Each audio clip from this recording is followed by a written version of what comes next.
Welcome to another OU Insider Under the Visor Sooners podcast powered by Riverwind Casino. My name is Brandon Drum. I'm here with Parker Thune, and there is a lot to talk about. Spring football, lots of recruiting, and we're going to cover all that right here for you guys. I mean, there's two scrimmages this week.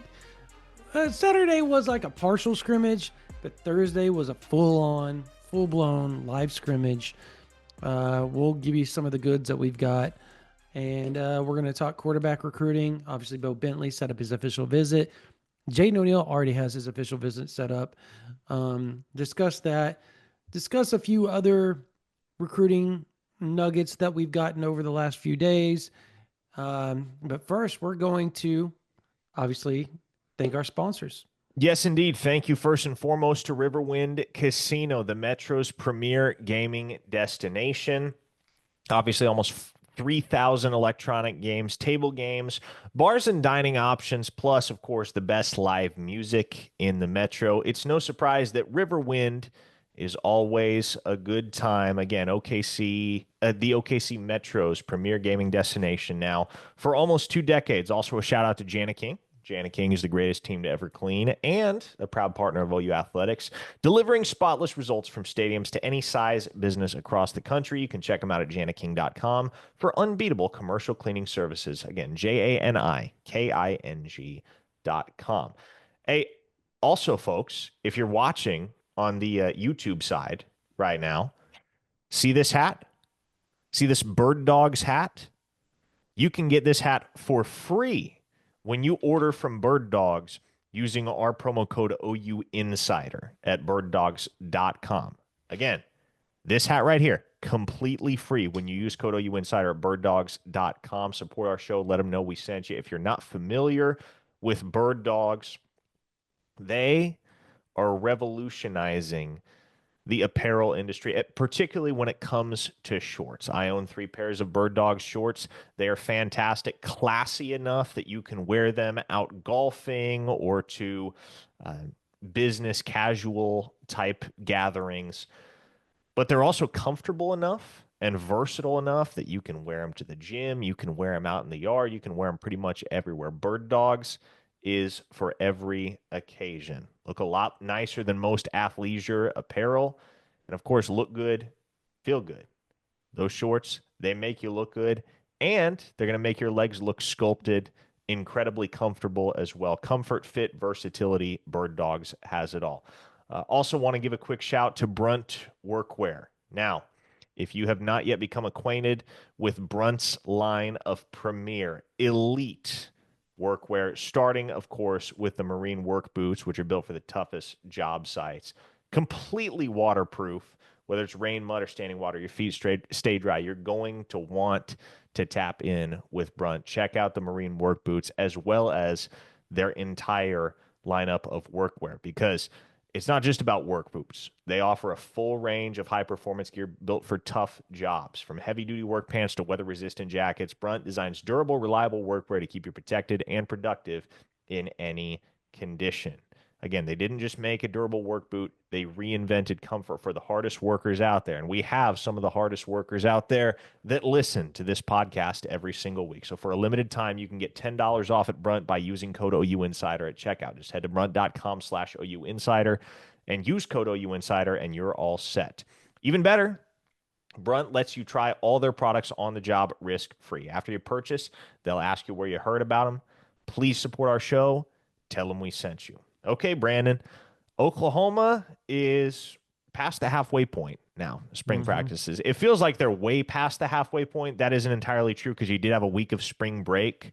But obviously, first day of spring practice was March 6th, so we're a lot closer to the last day, the day of the Crimson Combine, April 12th, than we are to the beginning. But just past the halfway point, we're really starting to get a feel for what's real and what's not. And, of course, we won't have a firm handle on that until the season rolls around. But certainly some interesting storylines emerging from the first, 9-10 practices of the spring for Oklahoma. And I think most notably, as we've discussed on OUinsider.com as well, this is not a new phenomenon.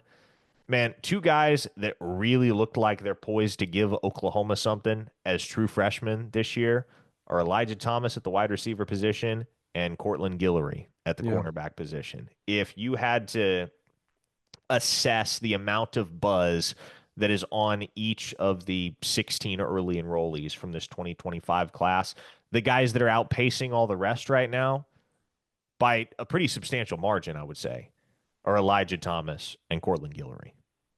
Yeah, I guess. um, And you're talking skill position, not offensive line, right? Because I No, think I'm if you, talking all around. Like, and we well, know I how mean, Foje and Fasusi, I we think know how they, good those guys are, yeah, right? But I and I, guess, I yeah. don't think anybody has the expectation that they're going to play a lot this fall. They might like you might see them make a cameo, kind of like Eddie Pierre Louis last year, right? Where maybe you Mhm. see him a little bit in non-con, you see him a little bit in garbage time, but obviously Oklahoma's best laid plans, Bill Bedenbaugh's best laid plans, do not involve throwing a couple of true freshmen out there in SEC play. Normally, no, no. Yeah, I look. Um, I I think you and I both expected Elijah Thomas to do what he's doing. Like Yeah. Yes. we talked about that before, and while he was being recruited, and when he's committed, and when he signed, we're like, this dude's going to play, and he's going to play a lot as a freshman. That wasn't hyperbole. That was literally we've been watching this kid for 2-3 years, and we knew what OU was going to get. So that one didn't shock me at all. Like that, every time I hear, "Oh, Elijah Thomas did this," "Oh, Elijah Thomas," I'm like, okay, cool, yeah, we knew that was going to happen. Cortland Gillery, on the other hand, we knew he was good, but damn, I didn't realize he was going to be working with the ones, and yes, some of that is by virtue of Eli, Attrition. yeah, attrition. Eli Bowen being banged up, Gentry Williams playing but not getting the full, I guess, going full throttle just yet. Like he is, but he's not. It's hard to describe how that's working out, and they're doing it on purpose. Um, yeah, this is interesting. Like Cortland Gillery, and every time you turn around and you ask about who's doing what or who's doing this or that, it's Cortland Gillery made an interception. Yep. Cortland Gillery had a bunch of pass breakups. Cortland Gillery made a bunch of TFLs, on, Cortland Guillory's locking dudes down yeah, out there. locking dudes down And or again, man, like we're talking about first team reps here. It's yeah. not like, oh, he's down there on the scout team tearing it up. No, Cortland Guillory thus far has seen a ton of first team Oh, he's action been for a Oklahoma on the dog. practice Yeah. field, and he's balling out. And like Mhm. to me, the only question when he showed up, I think, when we go back to the tail end of the recruitment process and that 2025 cycle, the narrative surrounding Tristan Haynes, and I think it's a fair one, was just because of where he was at physically, he probably was going to need a year. Mhm. Much like Davon Jordan and Jeremiah Newcomb when they came in, right? Probably going to need a year to get up to speed. I That's the think case. Jordan could have played last year, but he just they didn't need him. They Well, didn't need I'm him. just, and that's the case for Tristan Haynes, and that's Yeah. fine. Right? You don't need to get on the field as a true freshman. That's why you have the redshirt year at your disposal. But the two guys from that cornerback group that we all kind of figured, okay, there's definitely a path for those guys to get on the field in year one were Malik Hawkins Yeah. and Cortland Gillery. And Malik's done some really nice things on the practice field, Yes. certainly. But Cortland, man, like I would say him and Elijah Thomas are top five across this roster in terms of just unambiguously positive buzz coming from all directions. Mm-hmm. Uh, Manny Choice is up there too a little bit. Yeah, but Manny Choice, yeah, I think from everything I've heard, he's still a step behind Elijah Thomas, but he's getting acclimated. Obviously, he's physically ready at 6'4", 212 to make an impact in year one. It just comes down to, is he gonna be polished enough? And mm-hmm. that's always what's stood out about Elijah Thomas, that wide receiver position, man. Everything he does is just so clean, so precise, so professional. There's no weakness in his game. But for Cortland Gillery, man, you look at a guy like Malik Hawkins, who played really, really good ball at the varsity level for 4 years at the 5A level in Texas and the 6A level when he was at Allen. And physically, he shows up and you know for a fact he's ready for the challenge at hand at 6'1", 190, right? He already looks like he belongs. The only question with Cortland Gillery was is he going to have enough meat on his bones Yeah.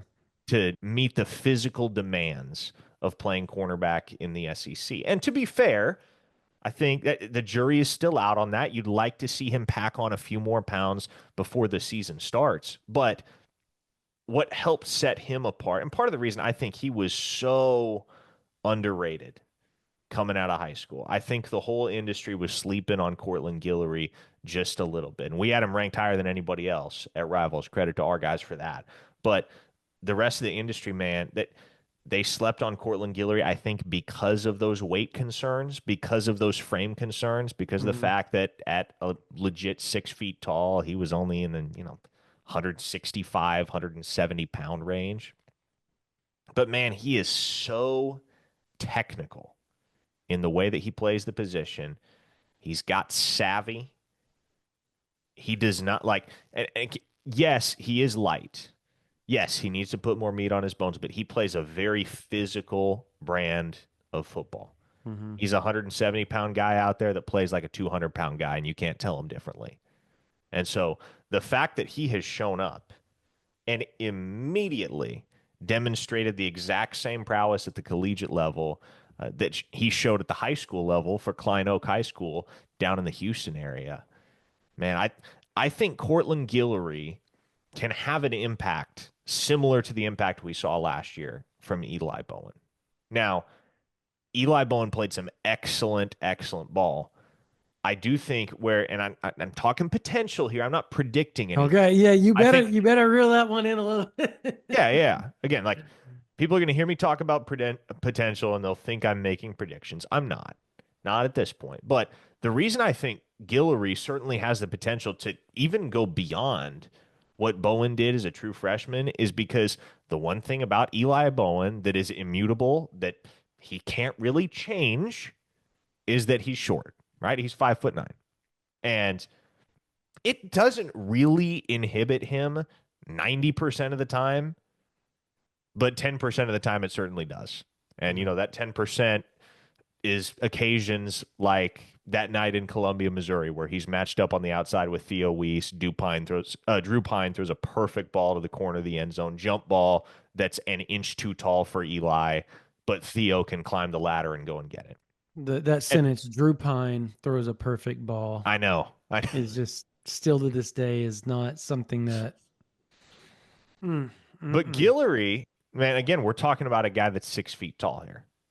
He's got size for a cornerback. And so he doesn't have that natural aspect of limitation that just comes baked into the pie for Eli Bowen. And again, Eli does a really good job of, I guess, overcoming that as much so as he is able with very, very detailed and savvy play in all other aspects of playing the cornerback position.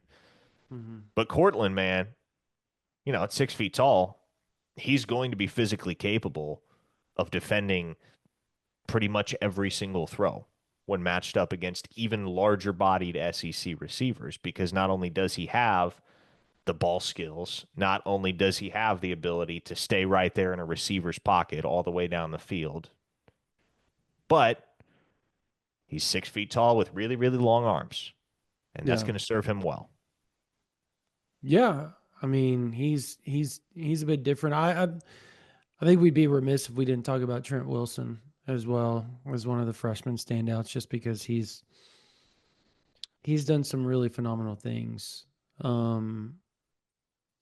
Manny Choice, another guy that look, Elijah Thomas, when you talk to people about Saturday, everybody's like, oh, Elijah Thomas did this, Elijah Thomas did that. But the one thing I kept hearing from multiple people was, but the play of the day was Manny Choice in the back of the end zone, just a superstar catch in the back of the end zone. What you expect out of a 6'4", 210, 215-pound wide receiver that is going to play and going to play a lot this year. But Trent Wilson at the defensive tackle position, you don't want Jaden Jackson to be. You hate that he's hurt for the spring, right? not having your freshman All-American out there, not having the guy that is looked upon as potentially as the anchor, right? As your defensive tackle anchor going into 2025, having him injured, not full go, right? Um, that's tough. But you're getting Marcus Strong and Trent Wilson a lot of reps that probably weren't going to get thrown their way had the defensive tackle room been fully healthy. And I think that pays off in the season because I think you look at Trent Wilson, like when David Stone came in, Parker, he was 280 pounds when he first showed up, right? He's 313 now. He was around 300 last year when the season started. He gained 15 pounds. Trent Wilson is 294 in March. He is going to surpass 300 pounds easy. Mm-hmm. This is very much like Jaden Jackson last year. Jaden Jackson was around 299, 298 when he showed up. And again, like Parker said, I'm not saying he's going to be Jaden Jackson. I'm saying that there's some relative similarities to what they've done. And both were ranked. Well, obviously, Trent Wilson was ranked higher than Jaden Jackson. He was. But they both have that thing about them where they want to be the best. They work endlessly to get to where they are. And there's a bit of underrated aspect about them, regardless of how high Trent Wilson was ranked. You talked to some people last year that thought maybe he should have been in the 5-star ranking, like near it. And he went to that. We watched him at the 5-star challenge against some of the best offensive linemen in the country in Jacksonville. And what'd he do? He whooped their butt, is what he did. He is very light on his feet. He for is. being And he's as mean. big and as thick as He's he mean. is. Yeah. Man, eventually, he's going to be one of those 315-pound toadstools that just plants himself in the ground right there in the A gap, and you can't move him an inch. He has such long arms, but his stature only about 6'2", makes him perfect for that defensive tackle spot. So I like what he's doing. And look, we brought up David Stone. I'm going to call it, Parker. Okay, call it. What are you calling? I think he's all SEC by the end of the year. Wow. I'm not saying first team. I'm just saying like second, third team.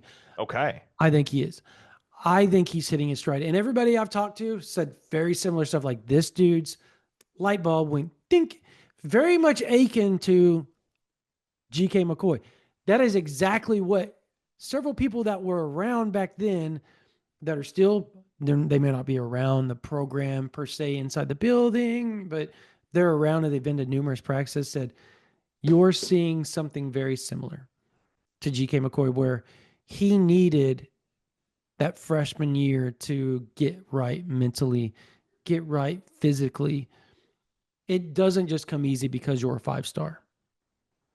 There were times, and I know we talk about, like Tuck Vex has talked about on our, and that's really his name on our message board, by the way. So just so y'all know, said that, we talked about how hard a worker David Stone, he was on the field. But there were times last year that he wasn't doing what he needed to do in the weight room. There were times last year that he was looked upon as doing freshman things. And those things have changed. Everybody you talk to, like, doesn't matter who I talk to, say, he very much is like laser tunnel focused on being him now.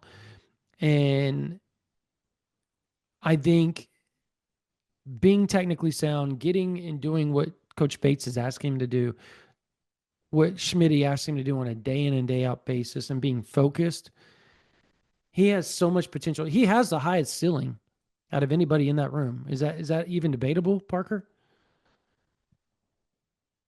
I think it's debatable, but I would say that probably the most popular answer would be yes, that answer.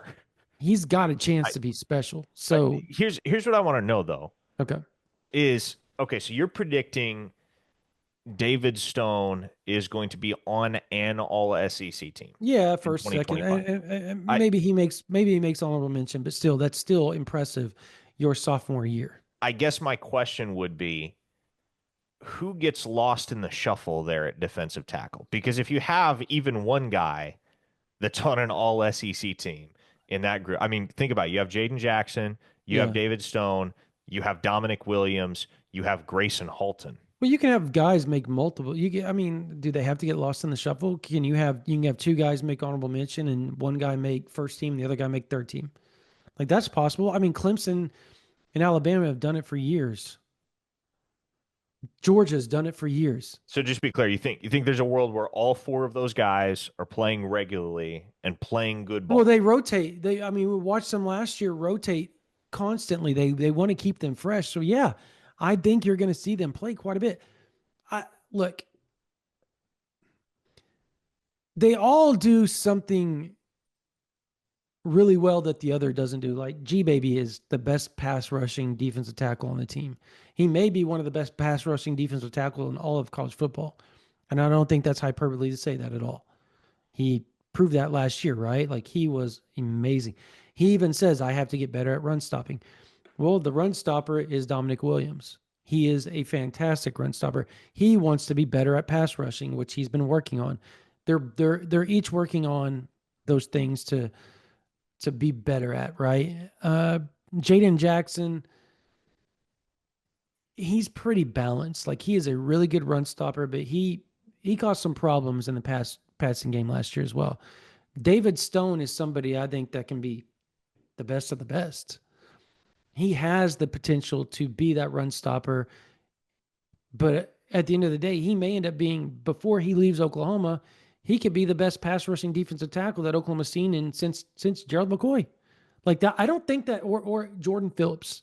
I don't think that is hyperbole. I don't think that's overstating what he could be. I think that's what's been expected of him since he arrived. And I think he's starting to get and figure things out. And I think that's important for Oklahoma. Look, Mike Hawkins Sr. just tweeted out today. If you think last year's defense was really good, wait till you see OU's defense this year. OU lost 2 defensive tackles, Parker. Without David Stone stepping up and being what I'm talking about, it cannot be better than last year or even the same. He has to be that person that everybody thought he was going to be, or he's not going to be what Hawkins Sr. is talking about. Maybe I'm crazy. I don't know. I just feel like it has to be the way. And I think you look at the defensive end, Parker. Like I think we continually hear good things about our Mason Thomas. But Danny Okoye gets talked about over and over and over and over. And then you've got Marvin Jones Jr. And then this week, PJ Adebawore made how many plays in both scrimmages? Sounds like quite a bit. So lest we forget, PJ Adebawore is a creature. He's a creature. The only thing that has held that guy back to this point is nagging, annoying injuries that are not enough to just shut him down and tell him to go full throttle into rehab and get healthy, but that are enough to limit his potential on the football field. And so I think there's a lot of it. I guess I shouldn't be surprised by it because naturally there are college football fans associated with every single fan base that want to write off a 5-star if he hasn't become a dude after a freshman year or year and a half. But PJ, as long as he is healthy, he's gonna be that. Make no mistake. There are very few players in college football that are endowed with the sheer physical gifts that dude has. And so as long as those ankles are right, and there's no reason to think they won't be come the 2025 season, he's going to make his presence felt. Well, if you go back, there was a video I tweeted out of him, the circle drill where you got to, dip, you got to bend and reach down and grab the sock, right? Like that's what they have, like a roller sock, and you have to grab it while you're turning the corner like you would pass rushing. PJ did it flawlessly, effortlessly. something he struggled with a little bit when he first got to OU. So you can tell he's been working on that. He's another guy that, much like Jacob Sexton, has been working with yoga to get more flexible, to get better at what they needed to get better at. And I think the injuries caused that. Like, hey, look, you're having issues with your ankles because you need to be more flexible here. You know, Jacob Sexton, you're having issues with your knees because you need to be more flexible in your lower body, right? You need to be more nimble and, Mhm. you know, whatever you like those the little car things, you know what I'm talking about? I'm talking about the things that wave in the wind and they look like they're like waving all the time. You know what I'm talking about? Oh, the air dancers? Is that what you're Yeah, the talking air about? dancers, sure, whatever. Like you gotta I don't think you gotta be that nimble, but you gotta be nimble. Hey, look, offensive line, I just don't want to get people's hopes up. Like that's why I'm so Well, skittish to like even here's the say thing, anything. and the way like I'm the so way it's skittish been to say phrased to anything. me by multiple people is I just really have no idea how good and or bad this offensive line is because the defensive line is so deep and so talented, Brandon. But they've been Like holding their own this time. Like that's the weird part. Like more so than they were last year, certainly. I mean, you had But people like, this on Saturday that were saying that the offensive line maybe won the day. I had like three different people tell me that, and then three others said, "I don't think so. I think the defensive line won." And then I'm like, "Is that a good? That's got to be a good thing when they're like, you have different people with subjective opinions." Last year it was definitive, Parker. Offensive line sucked. yeah, it was rough last year. But like the word I've gotten has mostly been that the Yeah, defensive D line lines. has been Yeah, like, yeah, they've been a yes. step ahead of the O line this spring, and I think you would expect that, right? Like you again, if you run through the star power on that defensive line, quite frankly, there are a lot more stars on the defensive line than there are on the offensive line. And the guys, a lot of the guys, not all the guys, but a lot of the guys with star potential for Oklahoma, and a lot of it are pretty brand new to the equation, first and second year guys. And so it's been my expectation that the defensive line is going to, on the whole, get the better of the offensive line throughout the spring. And it seems that that has held true up until this point. I, I will say, though, I am encouraged because, as you mentioned, and that's very much been a theme amongst the folks that I've talked to as well, is that the offensive line is holding their own. Mm-hmm. Like they're not just getting it handed to them, they're holding their own against a very, very talented Oklahoma defensive line. And so Yeah, one it, of the better defensive lines in college football. To be yes. honest, yeah. So I think it's pretty clear that there's been some improvement there, which again, you would expect and hope would be the case. The only way to go is up, baby, from last year. Yeah, I still don't know. Like that's why I don't want to get people's hopes up. Like, oh, they're saying the offense like Yeah. it's And good. like I I don't don't want to think do that to you guys. I don't think anybody with half a clue between now and September is going to try to sell you on Oklahoma's offensive line in 2025 being an immovable object necessarily. But once again, I think it is fair and reasonable to expect that you're going to hear some good things out of that unit and there's going to be improvement. And just because people like us are highlighting the reality of improvement from that line does not necessarily mean we're putting them in the Joe Moore Award conversation, No, right? I look. I think first and foremost, you have to look at Jake Sexton and you have to go, okay, well, he is better because guess what? He He's spent the healthy. last, well, yes, and he spent the last 4 months getting flexible again in ways that those injuries ruined him. Like his freshman year and even some of his sophomore year, he was that dude before he got injured both those years, right? And last year at the end of the year, he got injured.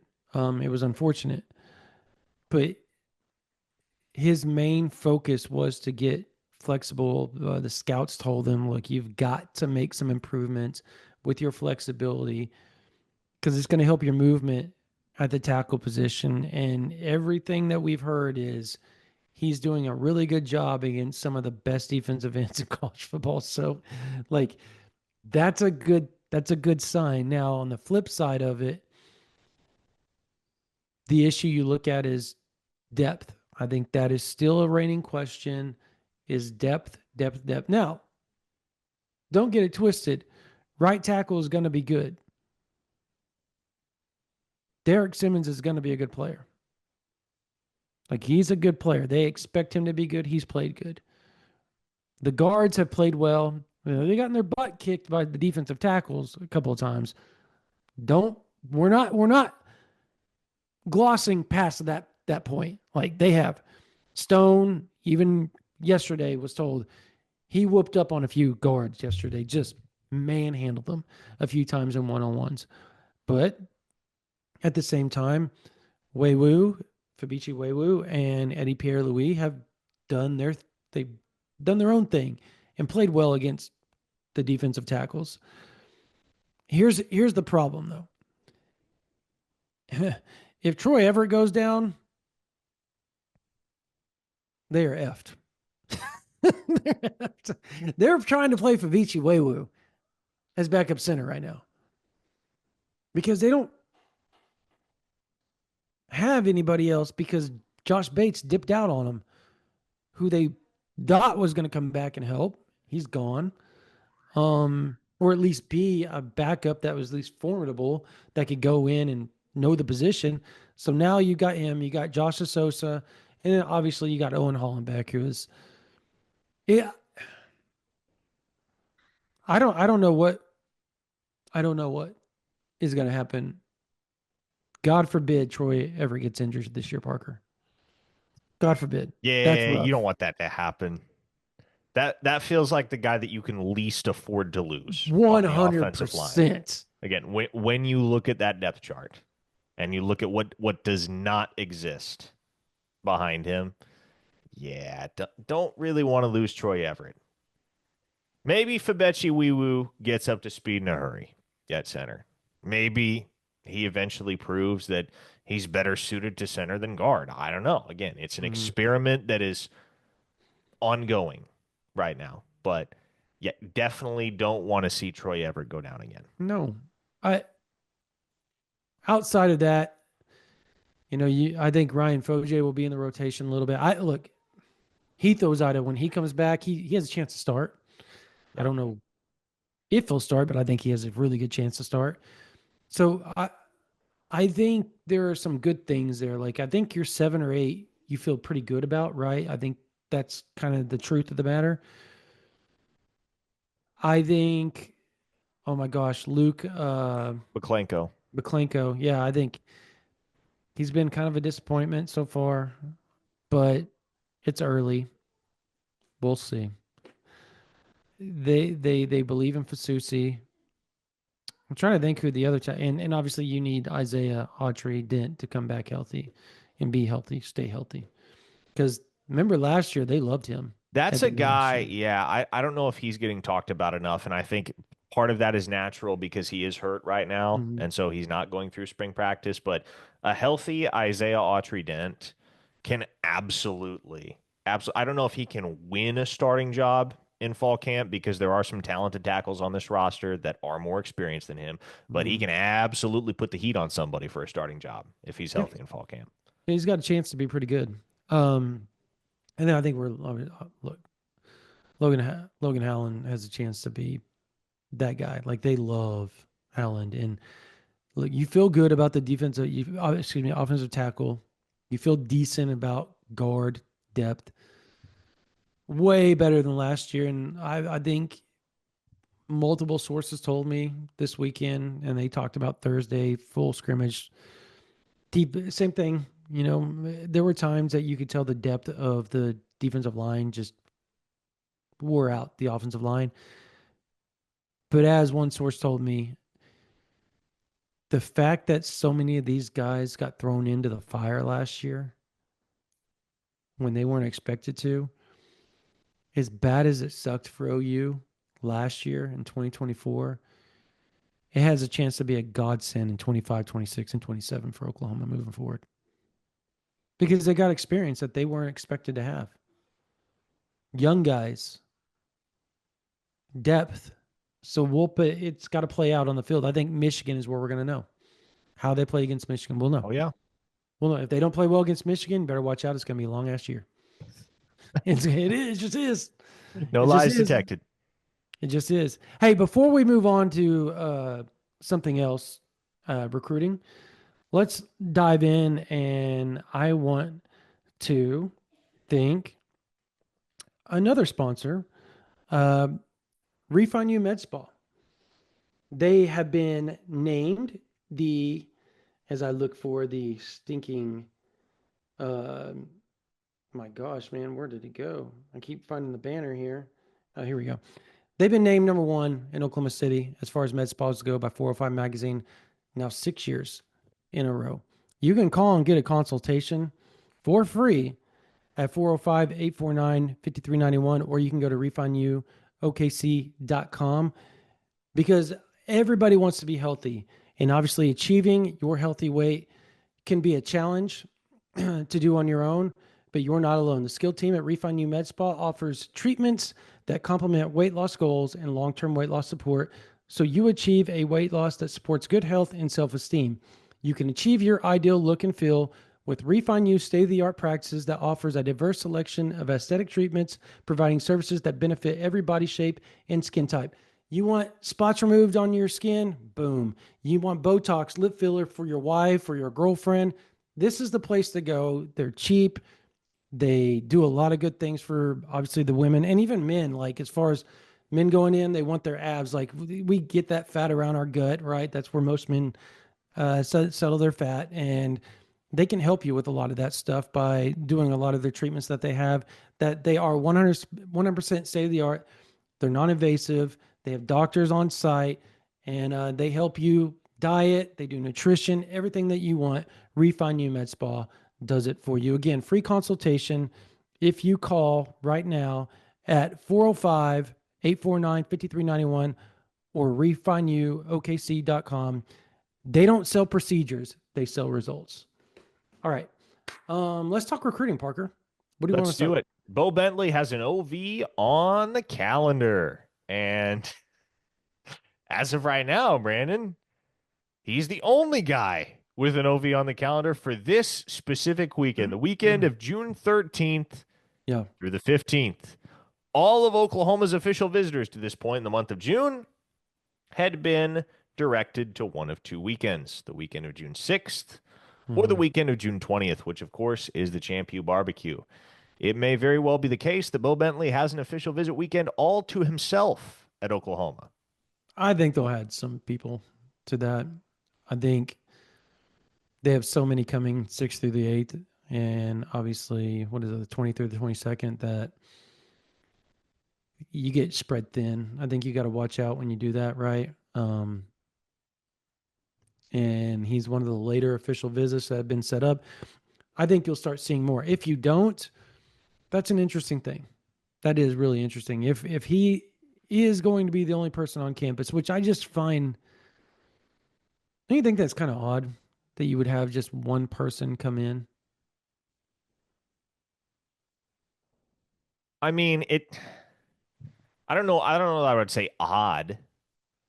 The fact that it's a quarterback makes it a No, lot less, like no, I get if, that. if it were any other position, you would look at that guy coming in on that weekend all alone. You'd think, wow, yeah, gonna be quite the unique OV experience with literally no peers there Maybe on the he's trip with him. But camping before. I don't know. yeah, but I mean that what that would tell you is that, and there may be other guys that schedule OVs for that weekend. And I Yeah. don't know how open Oklahoma is going to make it to other dudes that weekend of June 13th through the 15th, but that at the very least demonstrates that, okay, we're willing to accommodate Bo Mhm. Bentley.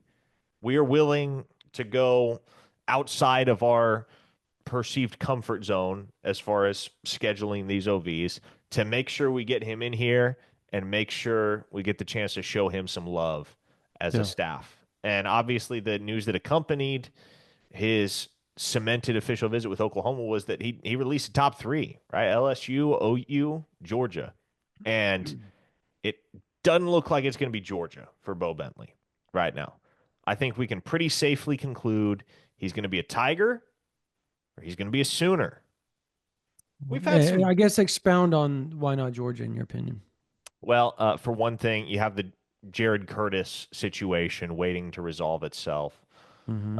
But also, just and I touched base with a few sources down there in the state of Texas earlier today. There's not as much juice to Bo Bentley in Georgia as there is to Bo Bentley in OU and or Yeah. Bo Bentley in LSU. Like those are the two schools, and I would fully expect that he winds up in one of those two uniforms. So here we go again between OU and LSU for a lifelong Sooner fan.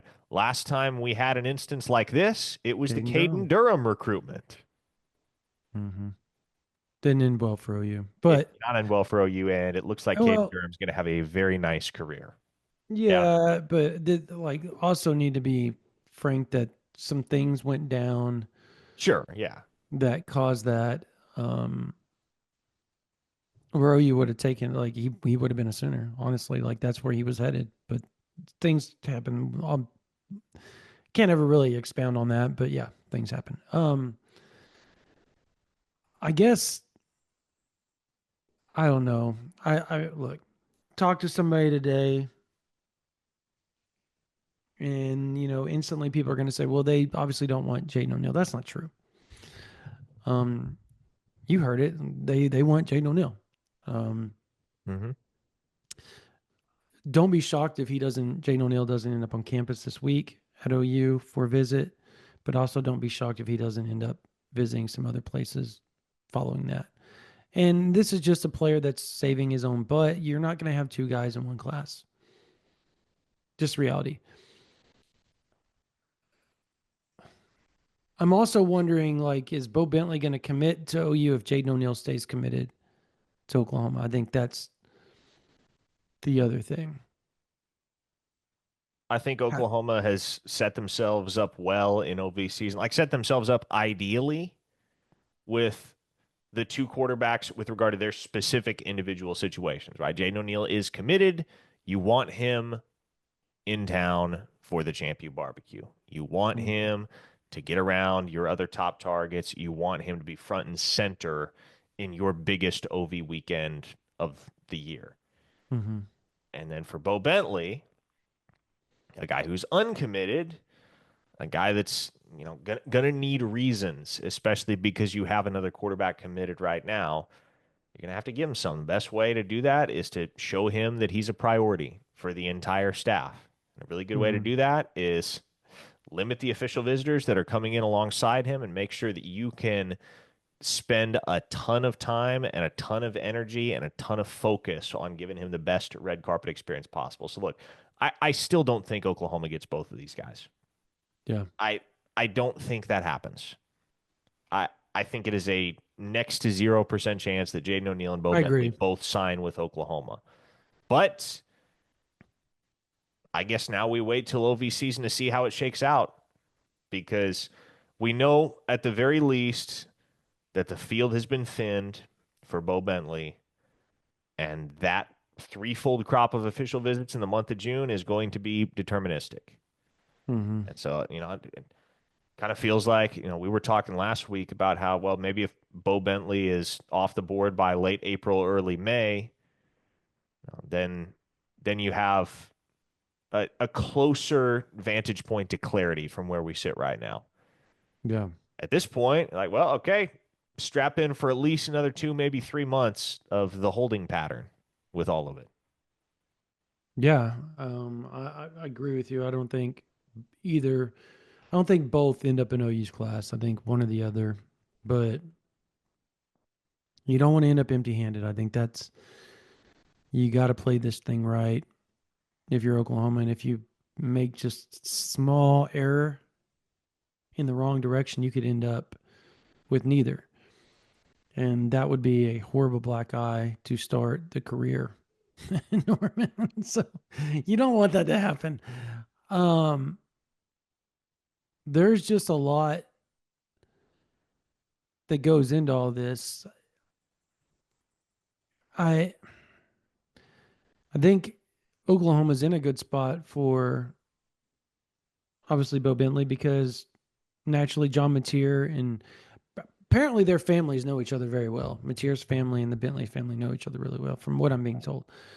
So, and it makes sense, obviously, where Matier's The from, Lina and and Little yeah, Elm. yeah, and I mean literally 15 minutes away from each other. So they've trained together before. There's a lot of connections there. So we'll see how it all plays out. Do you think Oklahoma gets a commitment before the end of April? Yes. Yes. And in fact, I think they are getting close with one of the visitors they had on campus over the weekend, Schmidt? and that is Noah Best. Oh, okay. Although I'll acknowledge it feels like they've been close with Best for a long time, right? Yes. That's kind of the ones you've just been waiting, feel like it could drop at any time and you wouldn't be surprised, right? But I love where Oklahoma stands in the Noah Best recruitment coming out of the weekend. I really like where they stand with Deacon Schmidt as well. That was a kind of a spur of the moment trip. There wasn't a whole lot of planning ahead that went into that, but he comes down, shows up to the scrimmage on Saturday, hangs out with Bill Bedenbaugh and Brent Venables. And yeah, I definitely feel in the Deacon Schmidt recruitment as though Oklahoma is going to go into OV season with the edge there. I do not think anything is immediately imminent, but I would give Oklahoma the clear advantage going into OV season at this point. Now, what was really, really interesting, Brandon, is that Desmond Green was on campus for multiple days. And Desmond Green, if that's not a name you're familiar with yet, we've talked about him a little bit on OUinsider.com. Get Mm-hmm. familiar with him. He's the number one prospect in the state of South Carolina. Yep. Top 10 interior offensive lineman in the nation in the 2026 cycle. And he just finished a multi-day unofficial visit to Oklahoma. He was here Thursday through Saturday. And the Sooners, from the sounds of things, they're very much aware that it's going to be tough to pull him out of the Southeast with some of the other involved parties like Clemson and like Georgia, Florida, Florida State, the usual suspects for a kid from that region. But they gave themselves a chance with this visit. They gave That themselves they a did. chance. He's going to be back for an official visit June 6th through 8th. Mm-hmm.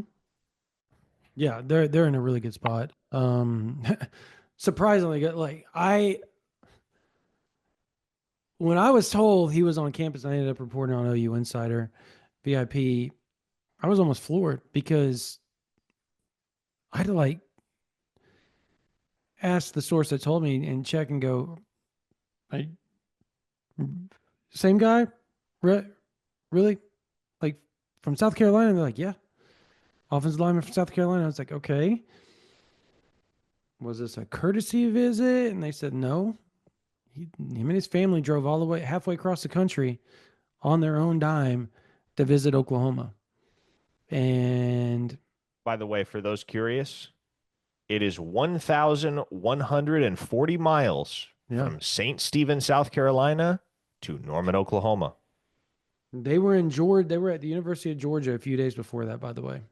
And so this was planned, and Oklahoma hit a home run, grand slam almost, as far as like setting themselves up for another visit. Now it's going to be tough to pull them away from Georgia and or South Carolina or Clemson, what have you. I asked the source that I was like, you think you can get them away from those three? And again, they said, you know, when it comes to players like that, you generally think probably not.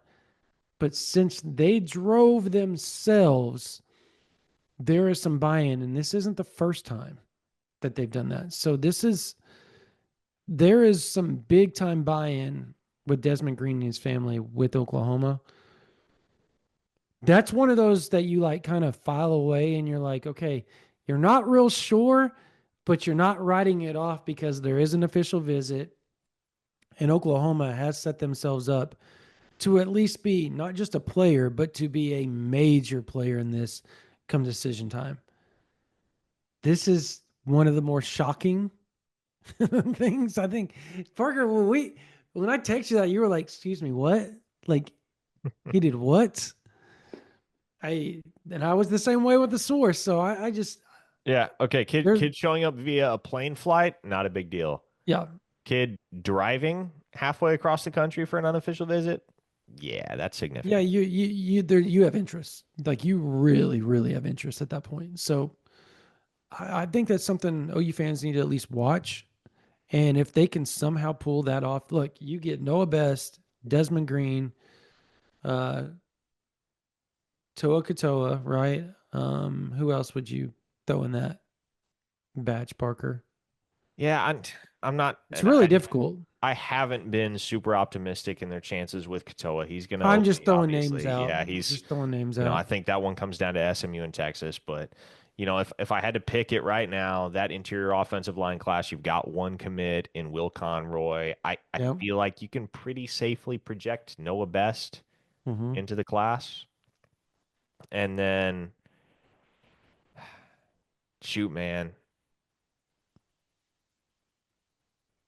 I get like, It's tough. yeah, I mean, he got as good a shot with Desmond Green as any of the other guys on the board. I Hmm. feel like a tackle, that's almost a little bit easier at this point because, well, I Drew Evers. There's another guy that Hmm. uh, certainly projects better to guard at the next level that Oklahoma's heavily involved with. But can you beat out A&M for that Yeah, one? that's going That's to be going to be the tough. tough one. Hmm. Mama's an A&M alum, as we know. So tackling, it's funny. I was texting with one of our compatriots in the Rivals Network earlier today and remarking that Bill Bedenbaugh is after a bunch of premium crackers in the 2026 class because, Will Conroy already on board, Noah Best, and the two other guys that they're in really, really good shape with, Deacon Schmidt out of Windsor, Colorado, and Gene Reardon out of Hinsdale, Illinois, both of them of the Caucasian There persuasion. you go. I was waiting for you to throw that out there for those that weren't following the cracker part. Yeah. So, all right. Yeah. I mean, maybe that fits. I just, in the SEC, I don't, not to be that They're all guy. really good players. They are really They are good all play. They are really good very good players. players, but having a people want to, I guess, crap on an all white offensive line at times, but you got to remember Michigan has done it for a long time. Um, and naturally they haven't at the same time recently, but back in the day. And then Wisconsin has been just always, it feels like they have just a bunch of corn-fed white dudes that play offensive Hey, line for them, and they've been here's really here's good at it. another one. Here's another one at that guard Notre spot that Dame I too. always forget about. It's so easy for me to look past this kid, and he's the one that's, I think, geographically closest to Norman. Max Robinson up in Derby, Kansas. Oklahoma's in the top He six for likes him. OU a He's lot. going to OB. He has liked OU a lot for a long, long time. Mhm. He's so smart, man. I just remember watching him at the camp and coaching the kid up. Every time he came back, multiple kids actually, he would just start coaching them. Like, hey, this is what I saw, this is what I saw. And I watched Beatenbow just sit there and agree with him. And I was like, that that's pretty impressive.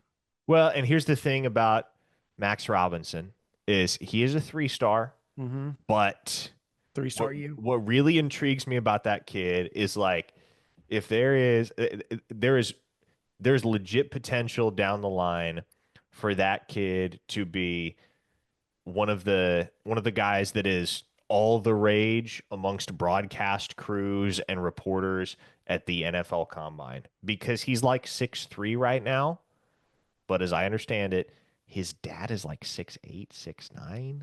Mm-hmm. His growth plates are still open. Hmm. And so yeah, he's a guard right now and a really good one. But like, what if that kid spurts?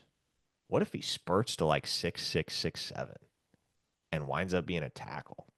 Do you That could almost take that chance just just because you can. Yeah, shoot, I would, man. Mm-hmm. Because again, if all he winds up being is a 6'3" guard, he is a really dang good 6'3" guard. Mm-hmm. And, we watched him play tackle at camp. We watched him Mm-hmm. line up at tackle against some really, really talented edge rushers. Marcus Fakatoa was one of them. Yep. And he held his own. He held his own. If you can do that at tackle, obviously you can do that at guard. Yeah. No, he would be a fantastic get. Like, Beanwell has choices. He's got some really good ones in this class. I think that the offensive line and defensive line classes are going to be really good. Again, the interesting part is going to be linebacker. I think we feel like we understand every position but linebacker right now. Isn't that weird though? Brent Venables. And for two straight classes, you're trying to figure out what is going on at linebacker. And I think that has a lot to do with the attrition at linebacker coach for them. There hasn't been a lot of stability there. You're hoping that Nate Dryling becomes a guy, and I I don't think OU ends up with Talanoa Ely, but I'm not gonna say they won't because he's taking an official visit, but he's also taking an official visit to like 7 different places. Yeah. So You don't you know, bank on that. no, but You're he's stoked if you visited get him, Oregon but and OU more than everybody else almost uh-huh. outside of USC. Like those have been the 3 places he's been to the most. And I don't think anybody really, you and I both, we were talking about how we didn't realize how many times he had been to OU. Mm-hmm. Like 4 times. And I didn't realize that. Yeah. So they got a chance. You got some great options at linebacker. I You mean, do. Adam Balogun Ali, the kid with Mm-hmm. Oklahoma ties, Quebec from Carthage, Ja'Cory Texas. Smith. Yeah, Ja'Cory Smith, Keenan Harris from St. Louis, Bo Yep. Jandro, Braxton Lindsey. It's I a think you end up really, Lindsey. yeah. If I had to pick, it'd be Lindsey, um, Ja'Cory Smith, and then probably Jandro would probably be him and his brother. I think will end up being at OU. Just my guess right now. Like I'm just guessing, just off of what I know.